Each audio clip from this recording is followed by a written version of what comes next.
So I'm going to talk about my testimony of my brain aneurysm. June 30th, I had suffered a brain aneurysm. And actually, this is the first time that I've actually been on video. And this is the first time that I've ever done this. So, please bear with me. I'm laying on my couch, as you can see.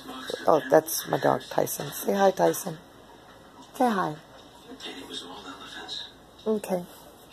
Well, just for everybody who knows me, God has blessed me with a place that was just given to me. That's the grace of God.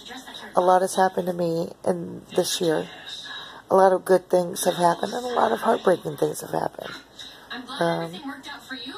The man that I've loved for 13 years walked out on me. I received this house. And then I had a brain aneurysm and a stroke, and I died. But apparently I didn't stay dead, because here I am. But I wanted to give everybody my testimony on Facebook. June 30th, I suffered a massive brain aneurysm and stroke. And I felt a horrible pain go through my right side of my forehead and go behind my eye.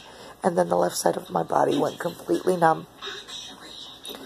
And, man, I cried out for man because I tried to stand up. Couldn't stand up because I couldn't stand on my leg. And I said, man, call an ambulance.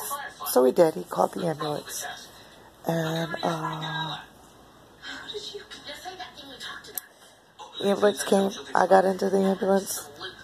And they got me to the hospital. But I had this really strange feeling. It's like I had to tell the nurse, where's the crash cart? Don't let me die. Don't let me die.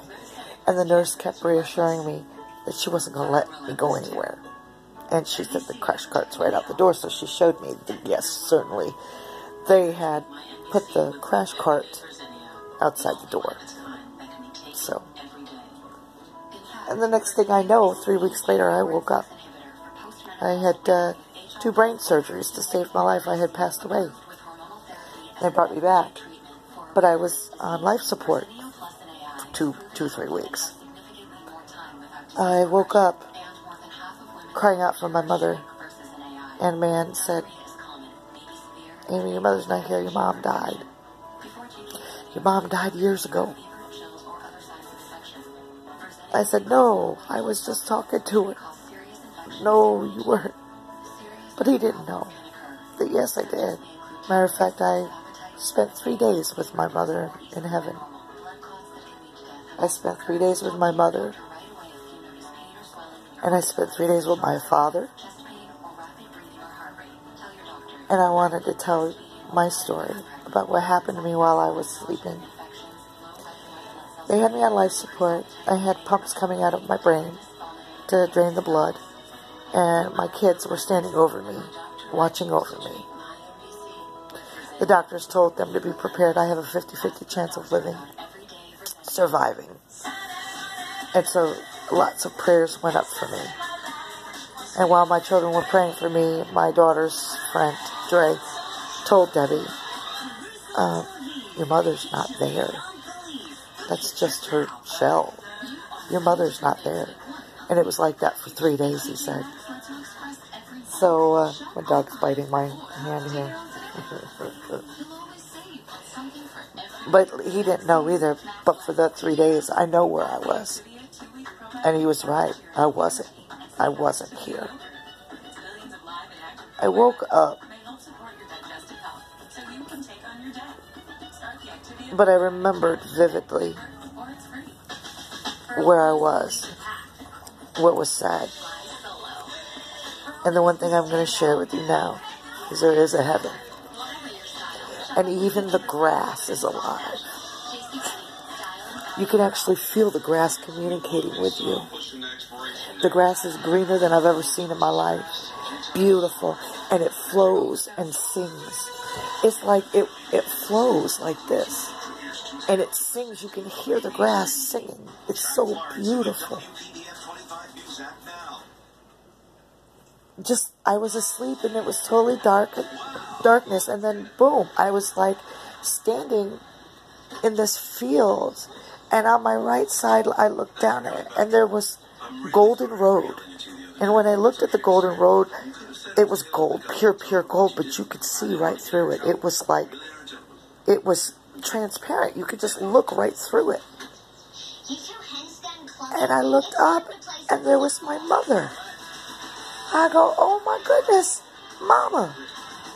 And she came towards me and kissed me on my cheek and then put her hand on my cheek. And we were talking, just little things and messages that I was to send to certain people, things that was supposed to be said and to me. But the one thing, she looked at me with such peacefulness. She was so peaceful and so happy to be where she was. It was the most beautiful thing I've ever seen, was my mother happy. So Mama put her hand on my cheek and she said, but you know, it's not your time. You're not supposed to be here. And I looked down at her feet and I saw all these children playing and dancing and praising God around her feet. And I said, Mom, who are these kids? But immediately, Mama didn't have to tell me who the kids were. Immediately I knew. 3 of them were mine. And 4 of them were my daughters. I had 2 sons and a little girl. And one of my sons I just lost last year. And he was beautiful. And they were all beautiful. My grandchildren were beautiful. And, but Mama said, but you can't stay. I will take care of them, but it's not your time. I said, but Mama, I want to stay. I want to be here. I want to be with you. She says, but Alicia needs you. There's things that you have to do. There's people's lives that you have to touch. There's growth. There's things to be done down there that only you can do for the Lord.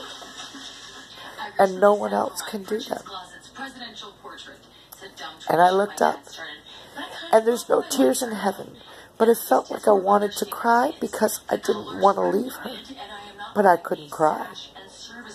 But then she turned her head and looked behind her, and there was a man walking towards her. And she looked back at me and she said, go to him. That's your father. And I yelled out, Daddy, Daddy, Daddy. And I started running through the field, running towards him. And like I was 3 years old again, he grabbed me and scooped me up and swung me around the air, around him with my feet up in the air, swinging me around like I was 3 years old again. And he kissed my cheek and hugged me and he said, oh my baby, oh my baby. And he kissed my cheek and he says, but your mama's right. It's not your time. You have to go home. Alicia and Tyler need you. Your children need you. Even your grandchildren need you, and your grown children need you. People need to hear what God has for them, and no one else can give them those messages. No one else can do your job. It's only your job, and you can only be the one to do it. So it's not your time. You have to go home. But don't worry. I've been walking with you and your children all of your life. I know Alicia. I know Tyler. I know Stephen and Colin and Debbie. He knew each and every one of my children's names. Now, the last time I saw my father, I was 2 years old. Our loved ones walk with us all of our lives. They know what's going on in our life. And they love their family. They love their children and their grandchildren. And my Father loves his grandchildren. And every single day, he walks with them. So as I was walking and I was talking with my parents, and Daddy and Mama were holding my hands, I looked to the right of me, and there was Jesus. And Jesus had beautiful hair, long to his shoulders, and a perfect beard and mustache, and the greenest eyes I've ever seen. I didn't see the skin, but I was just understood that he was beautiful. He was beautiful, and he loved me. And he smiled. And I looked up, and I saw the walls of heaven. The walls of heaven was pure pearl. And if the light touched it a certain way, you could see the pearl gleaming. And it made beautiful rainbowish colors. The pearl wall of heaven. And the wall was bigger and vaster than the eye could even imagine. It was just going. It kept going and going and going. But the gate of it to heaven was closed. The reason why the gate to heaven was closed is because it wasn't my time for God to open the gate for me to walk through. The gate doors itself was black onyx and gold. And there were sections of the wall where there was a station to where the angels, there was a couple angels in every so often around the gate of heaven, keeping their eye over heaven. And God wasn't like a figure. Jesus represents God as flesh. Jesus was God in the flesh. So that was God's human form. But God was the light of heaven. God lit up heaven. And I could feel him and see him and sense him with every part of my being. And it was the most beautiful thing I had ever seen in my life.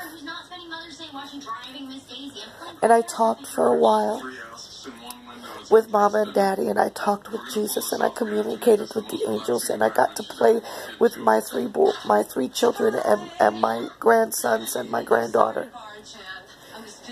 And I got to communicate, and Jesus was giving me messages to give to people here because I didn't belong there yet. But everything about heaven is real. Everything about God is real. And I just wanted to share that part of what happened to me. So if heaven is real, you know hell is too. Get your hearts right. Get your mind right. What you do and how you treat people affect everything in the spiritual world. Please, I'm telling you, get your mind and your heart right. Because what I saw, that's where I want to be. I certainly don't want to be anywhere else but there. I just wanted to share you part of my testimony. Love y'all.